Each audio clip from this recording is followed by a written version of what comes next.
menyebut untuk berdoa. Jadi berdoanya melalui beliau baru kepada Allah.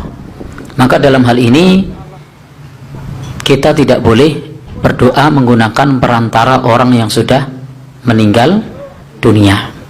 Kalau kita mau berdoa, maka kita bisa berdoa langsung kepada Allah Subhanahu wa ta'ala, tidak menggunakan perantara orang yang sudah meninggal.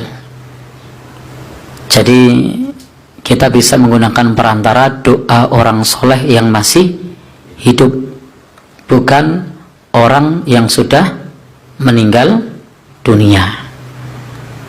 Kemudian yang berikutnya, jika menyebut nama beliau untuk mengirim surat Al-Fatihah, pahala bacaannya dikirimkan kepada beliau, kepada Syekh Abdul Qadir Jailani.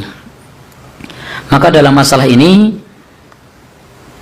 kita mengetahui bahwa ini perkara khilafiyah. Ulama berbeda pendapat mengenai hukum mengirim pahala bacaan. Tetapi pendapat yang kita pilih sebagaimana ada di tanya jawab agama fatwa tarjih Muhammadiyah tentang mengirim doa atau pahala bacaan. Itu di situ disebutkan bahwa mengirim pahala bacaan itu tidak ada tuntunannya. Kalau sedekah jelas. Jadi kalau sedekah jelas ada tuntunannya. Nah, baik, kita baca tentang menghadiahkan pahala kepada yang sudah meninggal dunia. Jawabannya adalah masalah yang Anda tanyakan adalah masalah klasik, sejak dulu menjadi masalah khilafiyah.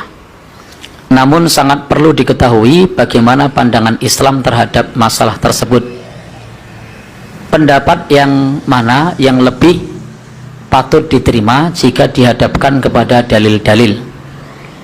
Yang pertama adalah Al-Quran Surah An-Najm ayat 38 dan 39. Allah taziru waziratu wizra ukhra wa allaysa lil insani illa ma sa'ah. Ini fatwa tarjih yang saya baca ya. Bahwasanya orang yang berdosa tidak dapat memikul dosa orang lain, dan bahwasanya manusia tidak akan memperoleh suatu kecuali yang dilaksanakannya sendiri. Jadi tarjih memilih pendapat bahwasanya kita tidak bisa memikul dosa orang lain dan juga tidak bisa mengirimkan pahala bacaan kepada orang lain. Tetapi kalau sedekah atas nama orang lain itu bisa, dalilnya banyak. Kemudian juga kalau orang yang sudah meninggal dunia lalu kemudian didoakan, maka doanya juga sampai. Sebagaimana tiap hari Jumat didoakan Allahumma gfir lil muslimin wal muslimat al mu'minin wal mu'minat. Dan penjelasan di buku ini sebenarnya panjang, tapi ini tidak kita baca semua, kita langsung ambil ke intinya. Kesimpulannya, tidak ada ajaran khusus tentang menghadiahkan pahala amal kepada orang lain, baik dari Al-Quran maupun dari Sunnah. Demikian pula tidak ada dari para sahabat Nabi yang melakukannya. Maka yang paling selamat adalah, menurut tarjih, berpegang kepada nas-nas yang ada sesuai kaidah umum yang tercantum di dalam Al-Quran, mengkhususkan kemungkinan amal soleh anak atas nama orang tuanya yang ada nasnya. Pendapat fuqaha yang lebih dekat kepada jiwa nas adalah yang dikemukakan Imam Malik dan Imam Syafi'i, bahwa menghadiahkan pahala amal ibadah kepada orang lain, baik yang masih hidup maupun yang telah meninggal dunia, tidak sampai. Maka jalan yang tidak bagi kita ketika sudah ada fatwa tarjih semacam ini, maka ini yang kita pakai. Baik, itu terkait mengenai penyebutan Syekh Abdul Qadir Jailani. Dan memang dalam hal ini ada orang yang menganggap orang yang sudah meninggal dunia itu bisa mendoakan orang yang masih hidup. Dalilnya apa? Dalil mereka adalah bal ahya'un inda rabbihim yurzakun. Mereka masih hidup dan mereka diberi rizki. Tapi kita harus paham, orang yang meninggal dunia itu amalnya sudah terputus kecuali 3 perkara, sehingga mereka sudah tidak lagi bisa beramal.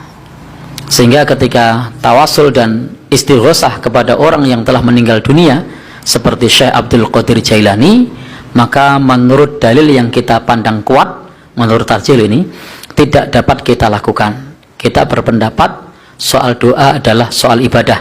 Kalau tidak ada tuntunan yang jelas, kita tidak melakukan.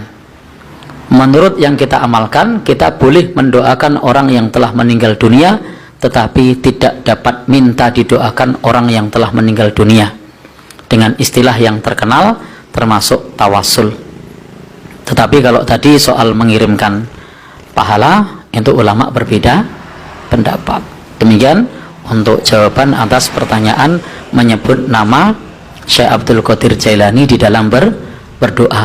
Kalau ternyata nanti kita menemukan ada masyarakat yang menggunakan Syekh Abdul Qadir Jailani di dalam berdoa, maka sikap kita berlapang dada. Kita tidak boleh memaksakan pendapat kita kepada orang lain. Dan ketika orang lain punya pendapat, maka kita saling menghormati. Wallahu a'lam bishawab.